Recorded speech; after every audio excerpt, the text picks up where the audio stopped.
नमस्कार, मैं हूं मयूरी श्रीवास्तव और आप देख रहे हैं प्राइम टीवी। वक्त हो गया है 4 बजे की 4 बड़ी खबरों का।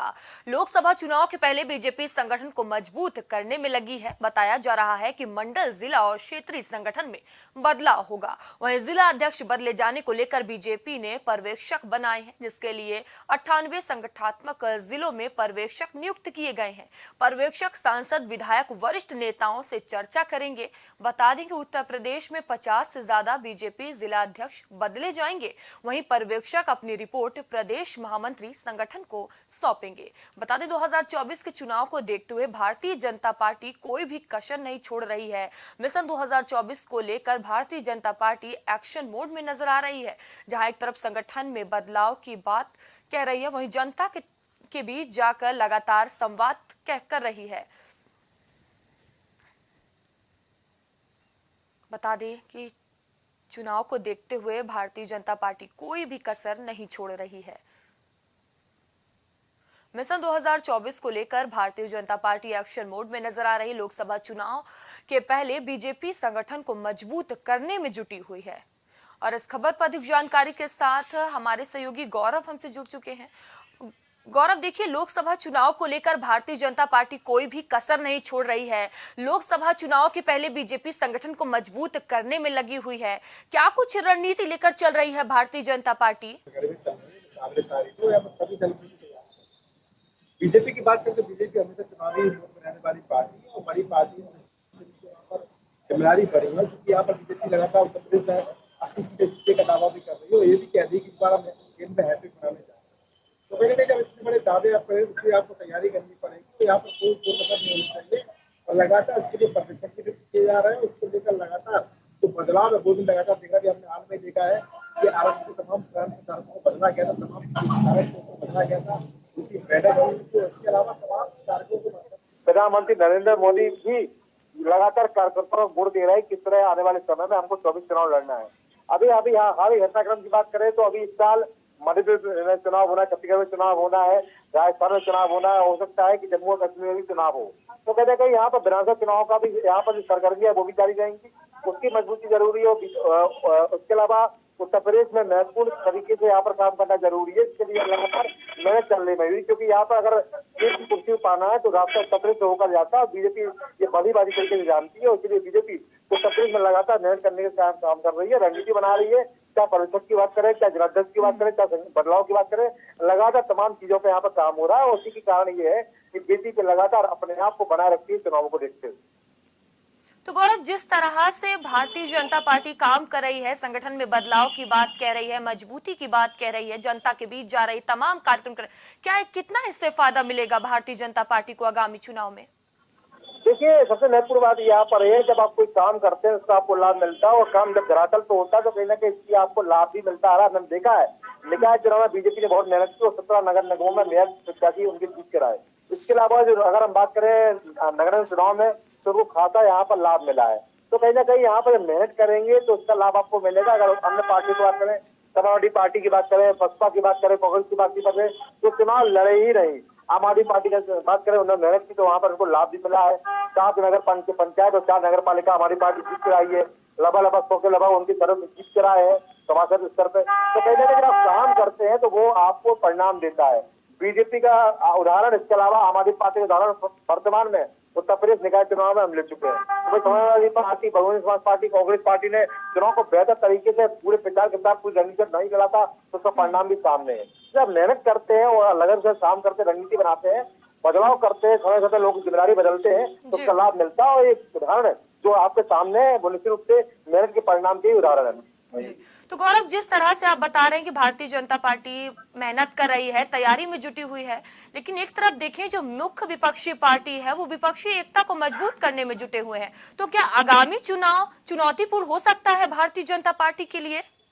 देखिए मयूरी, सबसे महत्वपूर्ण बात है कि यहाँ पर बीजेपी रणनीति बना रही है, विपक्ष अपने आप को मजबूत करने से पहले एकजुट होने का प्रयास कर रहा है। यही अंतर है अन्य पार्टियों में बीजेपी में।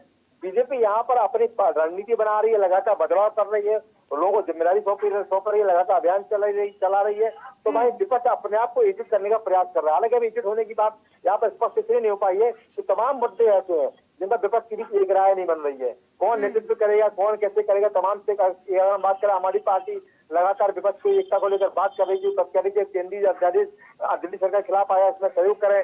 तो तमाम जो मुद्दे थे उन पर राय नहीं बन रही थी। विपक्ष की एकता एक हो पाए, 24 चुनाव का ये भी महत्वपूर्ण है, और चुनाव यहाँ पर लड़ा जाएगा ये महत्वपूर्ण है। क्योंकि एक दल जब यहाँ पर एकजुट होने का प्रयास करते हैं तो उनके बीच में अपने आप को मजबूत करने को लेकर ही एक किस्त बना रहता है। अगर वो सामने वाली पार्टी को मजबूत करते हैं तो कहीं ना कहीं उनको ये लगता है कि वहाँ पार्टी मजबूत हो जाएगी, तो हमारा जो बहुमत है, हमारा जो आधार है वो कहीं कमजोर होगा। और सामने वाली पार्टी अगर ये देखती है कि अगर ये इनको हमने मौका दिया या इनका हमने लाभ लिया तो आने वाले समय में हो सकता है कि ये भी पार्टी अपनी पार्टी क्षेत्र में मजबूत कर पाए।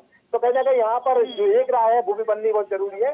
और बीजेपी हमेशा मोड में रहने वाली पार्टी, चुनावी मोड में रहने वाली पार्टी है मयूरी।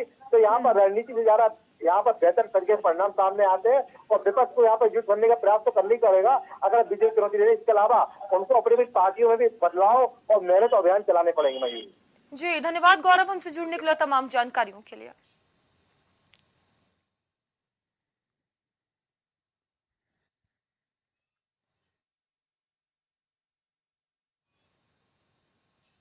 उत्तर प्रदेश में कांग्रेस ने जाति जनगणना कराओ ओबीसी आरक्षण बचाओ सम्मेलन के दूसरे चरण का प्रारंभ अयोध्या से कर दिया है। इस सम्मेलन का आयोजन कई चरणों में अलग अलग जिलों में होगा। 17 जुलाई को आजमगढ़, 20 जुलाई को गोरखपुर, 27 जुलाई को उरई और 30 जुलाई को वाराणसी में सम्मेलन होगा। इस सम्मेलन के जरिए सामाजिक न्याय का हवाला देकर पिछड़ों और दलितों को लामबंद किया जा रहा है। पहले चरण में मथुरा, कानपुर, बरेली, सहारनपुर, प्रयागराज में यह सम्मेलन हो चुका है।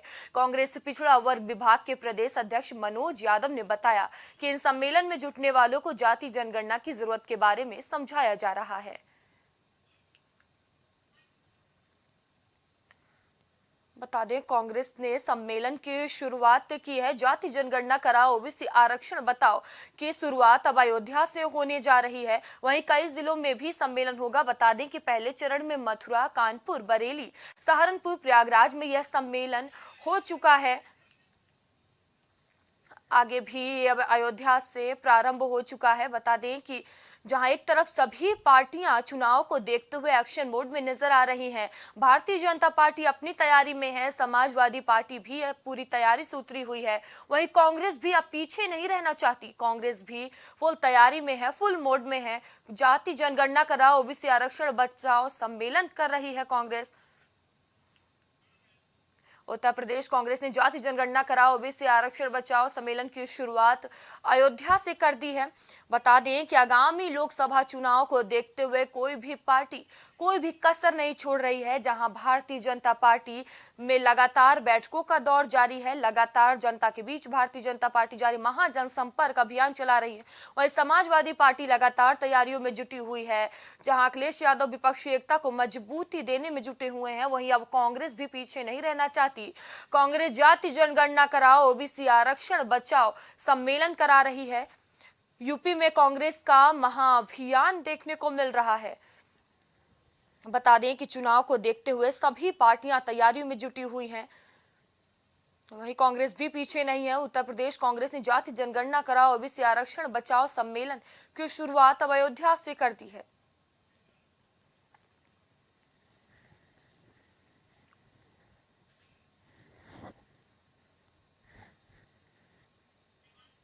और इस खबर पर अधिक जानकारी के साथ हमारे सहयोगी विवांशु हमसे जुड़ चुके हैं। विवांशु, उत्तर प्रदेश कांग्रेस ने जाति जनगणना कराओ ओबीसी आरक्षण बचाओ सम्मेलन के दूसरे चरण का आरंभ कर दिया अयोध्या से। क्या रणनीति लेकर चल रही है कांग्रेस? जी बिल्कुल, आपको बता दें कि जहां एक तरफ समाजवादी पार्टी और खास करके भाजपा जाति जनगणना को लेकर लगातार बात करते हुए नजर आते हैं, तो वहीं अब कांग्रेस भी इस रेस में कहीं ना कहीं पीछे नहीं है। अगर बात की जाए तो आरक्षण बचाओ और जाति जनगणना कराओ अभियान की शुभारंभ कहीं ना कहीं देखा जाए तो पहला चरण समाप्त हो चुका है और दूसरे चरण की शुरुआत कहीं ना कहीं अयोध्या से की जा रही है। अगर बात करें तो उत्तर प्रदेश के अलग अलग जिलों में जाकर कांग्रेस पार्टी के तमाम पदाधिकारी जाति जनगणना और आरक्षण बचाओ की लड़ाई लड़ते हुए नजर आएंगे। अगर बात की जाए तो 17 जुलाई को आजमगढ़ में, वहीं 20 जुलाई को गोरखपुर में, वहीं 23 जुलाई को उरई में और बात की जाए तो इस महीने के लास्ट 30 जुलाई को वाराणसी में कहीं ना कहीं सम्मेलन देखने को मिल सकता है। अगर बात की जाए तो कहीं ना कहीं मयूरी बात करें तो 2024 के लोकसभा चुनाव में जाति जनगणना प्रमुखता से तमाम राजनीतिक विपक्षी दल उठाते हुए नजर आएंगे। और कांग्रेस पार्टी लगातार अगर बात करें तो प्रदेश के अलग अलग कोनों में हाल फिलहाल के दिनों में जाकर जाति जनगणना कर कहीं ना कहीं स्वर देने का काम कर रही थी। जी तो विवांशु, जिस तरह से कांग्रेस जाति जनगणना कराओ ओबीसी आरक्षण बचाओ सम्मेलन कर रही है, तो आगामी चुनाव में ये मुद्दा कितना हावी रह सकता है? क्या इससे कांग्रेस को कोई फायदा हो सकता है या भारतीय जनता पार्टी को नुकसान होगा?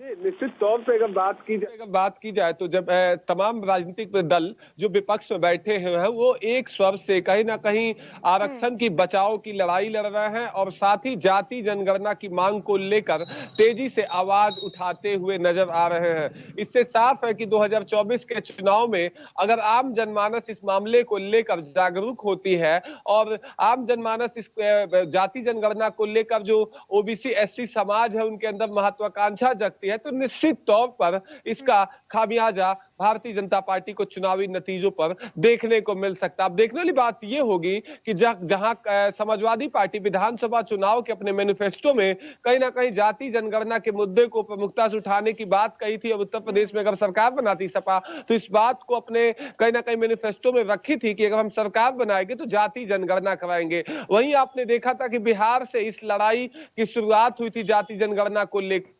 और अब बात करें तो बहुजन समाज पार्टी हो या सुहेल देव भारतीय समाज पार्टी हो या कांग्रेस पार्टी हो, ये तमाम विपक्षी दल एक स्वर में कहीं ना कहीं जाति जनगणना के मामले को लेकर सरकार से अपील कर रहा है कि जाति जनगणना जल्द से जल्द कराई जाए, जिससे जितनी संख्या जिसकी है उतनी उसको हिस्सेदारी मिल सके। अब देखने वाली बात यह होगी कि इस मामले को लेकर जहां सभी राजनीतिक दल एक स्वर में बोल रहा है तो बीजेपी इस मामले को लेकर डैमेज कंट्रोल कैसे करती है वो आने वाले समय में साफ होगा। जी बिल्कुल जी, धन्यवाद विवांशु से जुड़ने के लिए, तमाम जानकारियों के लिए।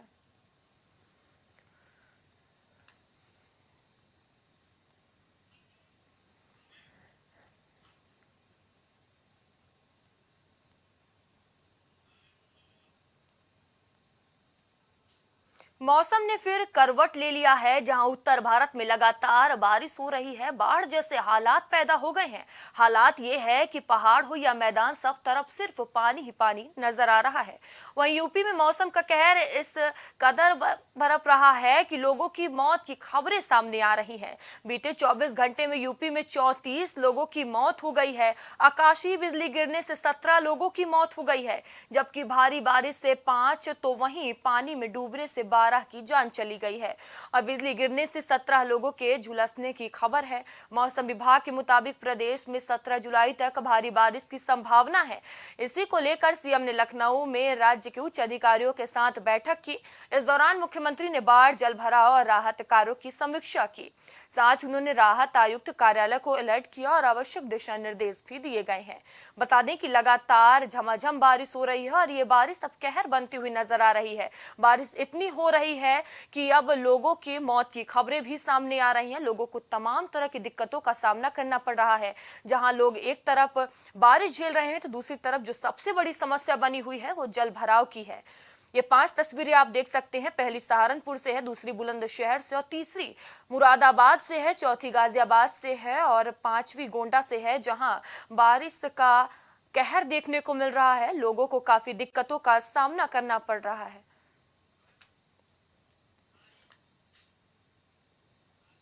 और इस खबर पर अधिक जानकारी के साथ हमारे सहयोगी विवेक शाही हमसे जुड़ चुके हैं। विवेक, देखिए लगातार बारिश हो रही है और ये बारिश अब आफत बनती हुई नजर आ रही है। बारिश इतनी हो रही है कि अब मौत की खबरें भी सामने आने लगी हैं।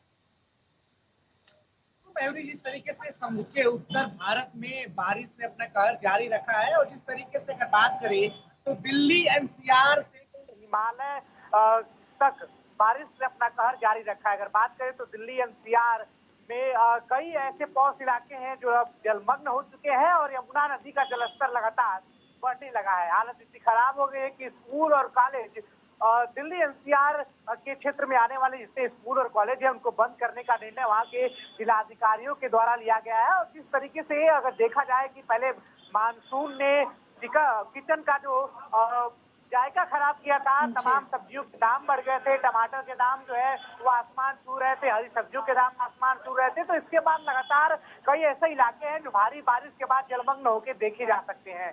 दिल्ली में तकरीबन 40 साल बाद एक ऐसी बारिश हुई कि ऐसी बारिश में दिन भर बरसात होती रही, जिसके बाद कई ऐसे पॉश इलाके थे जो जलमग्न हो गए हैं। कार और बाइक वहां डूबने लग गए हैं और ऐसे पॉश इलाकों में घरों के अंदर तक पानी जाने लगा है। अगर बात हिमालय की करें तो हिमालय भी इससे छूटा नहीं रहा है। आकाशीय बिजली गिरने, बादल फटने और भारी बारिश से देखा जा सकता है कि उत्तर प्रदेश के अलावा हिमाचल में भी कई लोगों की मौत की खबरें आ रही है। आकाशीय बिजली गिरने से उत्तर प्रदेश में 34 लोगों की मौत हो गई है।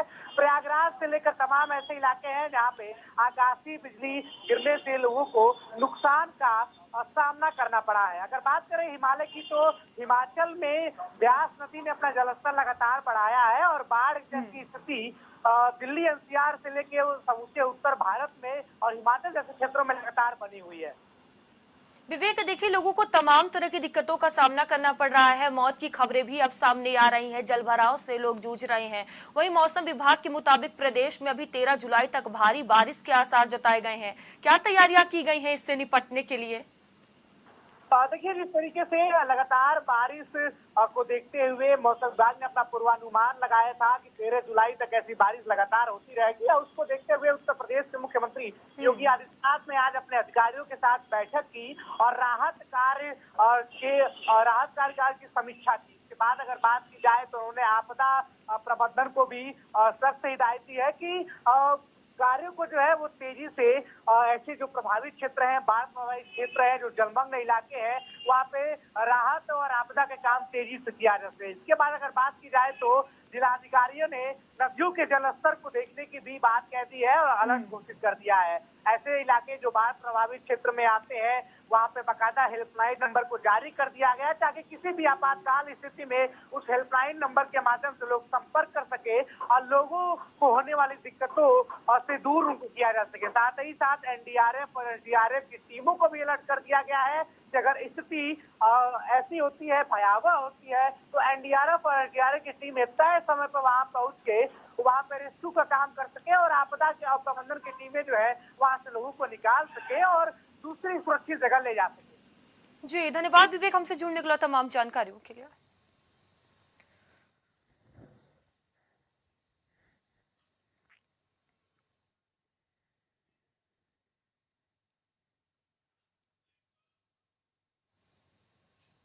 जेल में बंद सपा विधायक इरफान सोलंकी की दबंगई सामने आई है। इरफान सोलंकी ने बयान लेने गए विवेचक को धमकी दी है। बता दें कि महाराजगंज जेल में बंद सपा विधायक इरफान सोलंकी पर इस बार पुलिस को ही धमकाने का आरोप लगा है। आरोप है कि पिछले दिनों विवेचक उनके बयान लेने जेल गए तो विधायक ने प्रकरण में सक्रियता दिखाने वाले पुलिसकर्मियों को देख लेने की धमकी दी थी। बता दें कि सपा विधायक इरफान सोलंकी एक विधवा महिला का प्लाट कब्जा करने की कोशिश और आगजनी के मामले में इस समय महाराजगंज जेल में बंद हैं।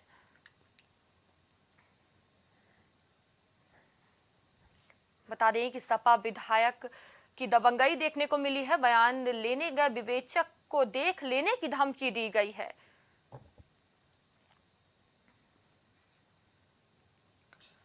बता दें कि लंबे समय से सपा विधायक इरफान सोलंकी जेल में बंद हैं। वहीं जेल में बंद होने के दौरान विवेचक को उनसे बयान लेने गए थे, उसी दौरान इरफान सोलंकी ने देख लेने की धमकी दी है। बता दें जेल में बंद सपा विधायक इरफान सोलंकी की दबंगई सामने आई है। इरफान सोलंकी के बयान लेने गए विवेचक को धमकी दी है। बता दें कि महाराजगंज जेल में सपा विधायक बंद हैं। एक विधवा महिला के प्लॉट कब्जा करने और आगजनी के मामले में लंबे समय से इरफान सोलंकी जेल में बंद हैं। जिसके बाद बता दें कि विवेचक बयान लेने गए थे। जिस बाद और कानपुर से हमारे सहयोगी अनिल हमसे जुड़ चुके हैं। अनिल, जेल में बंद सपा विधायक इरफान सोलंकी की दबंगई सामने आई है, क्या कुछ ये पूरा मामला? बिल्कुल, मैं बता दूं कि जिस हिसाब से इरफान सोलंकी अभी जेल में है, जेल में महाराजगंज जेल में है, महाराजगंज जेल के बाद भी जब कानपुर से विवेचक उससे संबंधित अपराधों की जानकारी के लिए जब महाराजगंज जेल गए तो वहाँ पे आरोपी जो संजय सिंह विवेचक है, उनका कहना है कि इरफान सोलंकी ने मुझे धमकी दी है और उन्होंने कहा है कि समय आने पे मैं तुम्हें बताऊंगा। तो कहीं ना कहीं ये प्रकरण काफी बढ़ता गया है और जितने भी आला अधिकारी हैं सबकी जानकारी में खबर आ चुकी है। सबकी जानकारी में आने के बाद में हालांकि संजय सिंह जो है अभी छुट्टी पर है, उन्होंने कहा है कि मैं जब छुट्टी से वापस आ जाऊंगा तो इसको मुकदमा दर्ज कराऊंगा। देखने वाली बात होगी कि आखिर इरफान सोलंकी कैसे इतनी दबंगई कैसे हो गई कि वो जेल में रहने के बावजूद भी इस लगातार इस तरीके से लोगों को धमकियां दे रहे हैं। देखने वाली बात ये भी है कि आखिरकार किस तय में इरफान सोलंकी ऐसा बोल रहे हैं। अब हालांकि आला अधिकारियों ने इसको संज्ञान में ले लिया। संज्ञान लेने के बाद इस पर कड़ी कार्रवाई करने की बात कही जा रही है। जी धन्यवाद अनिल तमाम जानकारियों के लिए।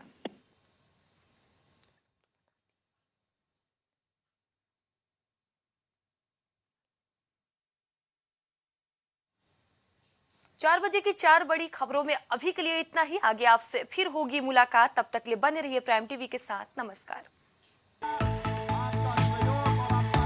कुछ भाव पुष्प। आप देख रहे हैं प्राइम टीवी, सच साहस